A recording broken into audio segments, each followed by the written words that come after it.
कई बार हम बहुत मेहनत करते हैं लेकिन फिर भी काम को अधूरा छोड़ देते हैं, ये सोचकर कि अगर अब तक नहीं हुआ तो आगे भी नहीं होगा। ये शायद मेरे लिए है ही नहीं, मेरी किस्मत में ही नहीं है, मुझसे होगा ही नहीं। पर असलियत में आपको बस एक बार और करने की जरूरत होती है, थोड़ी सी मेहनत और करने की जरूरत होती है, थोड़ा सा पेशेंस और रखने की जरूरत होती है। शायद जिस वक्त आप उस काम को छोड़ रहे हो ये सोचकर कि अब मुझसे नहीं होगा, क्या पता अगले ही बार वो काम आपसे हो जाए, आप कर जाओ।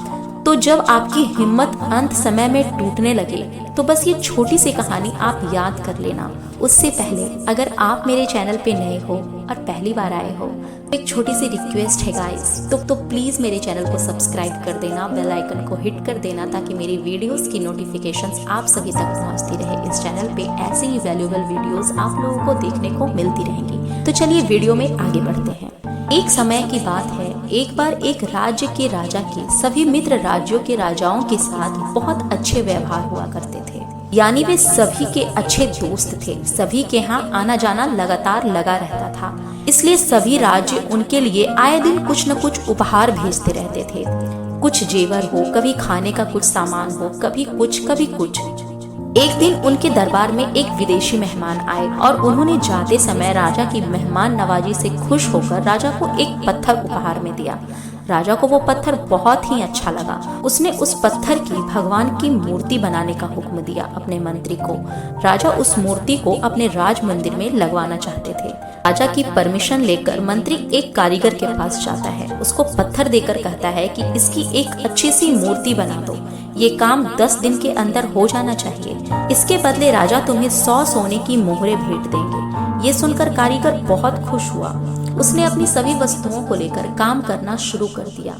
अब वो उस पत्थर को तोड़ने लगा जिससे वो उसकी अच्छी सी मूर्ति बना सके।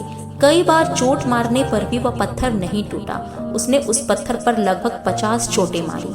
अंत में वो थक कर कहता है कि अब यह काम मुझसे नहीं होगा। अरे जब इतनी चोटें मारने के बाद भी पत्थर नहीं टूटा तो अब क्या खाक टूटेगा। वो उस पत्थर को वापस मंत्री को दे देता है और कहता है कि इसकी मूर्ति नहीं बन सकती। लेकिन मंत्री को तो किसी भी हाल में वो मूर्ति बनवानी थी, क्योंकि राजा का जो हुक्म था। मंत्री उस पत्थर को लेकर एक दूसरे साधारण से कारीगर के पास जाता है। जैसे ही उस कारीगर ने एक चोट मारी और वो पत्थर टूट गया।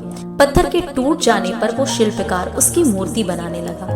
मूर्ति बनाकर उसने मंत्री को दे दी। मंत्री ने उसे मोहरें दे दी। अब वह मंत्री जाते जाते एक बात सोच रहा था कि अगर उस पहले वाले कारीगर ने एक अंतिम प्रयास कर लिया होता तो ये सोने की मोहरें आज उसकी हुई होती। ये कहानी हमें क्या सिखाती है कि हम भी कई बार ऐसा करते हैं कि होते हुए काम को छोड़ देते हैं कि अब यह काम हमसे नहीं होगा। अपने गोल्स को छोड़ देते हैं, अपने सपने को छोड़ देते हैं, अपनी जीत को छोड़ देते हैं। आपको पता है कि थॉमस एडिसन ने नाइट बल्ब सक्सेसफुली बनाने से पहले 9,999 टाइम अनसक्सेसफुल अटेम्प्ट्स लिए थे। बहुत ही बड़ा नंबर है ये। फिर भी जब वो सक्सेसफुल रहे और उनसे पूछा गया कि इतनी बार हारने पर भी वो मायूस क्यों नहीं हुए, उन्होंने हार नहीं मानी। ऐसा क्यों?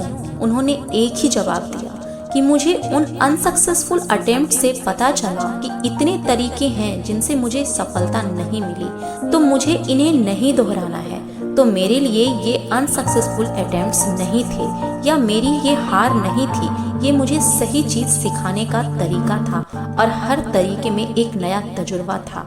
तो ये कहानी भी हमें यही सिखाती है कि जस्ट बिकॉज कुछ समय तक आपका काम नहीं हुआ तो उसका मतलब ये नहीं कि आप रुक जाएं या आप हार मान लें।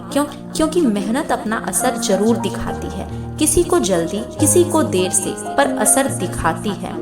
तो हारो मत, बस मेहनत करते रहो, नए नए तरीके ढूंढते रहो जिससे आपका काम हो जाए, जिससे आप गोल्स तक पहुंच पाओ। क्योंकि अगर आप रुक गए तो वो जो सोने की मोहरें हैं वो कोई और लेकर चला जाएगा।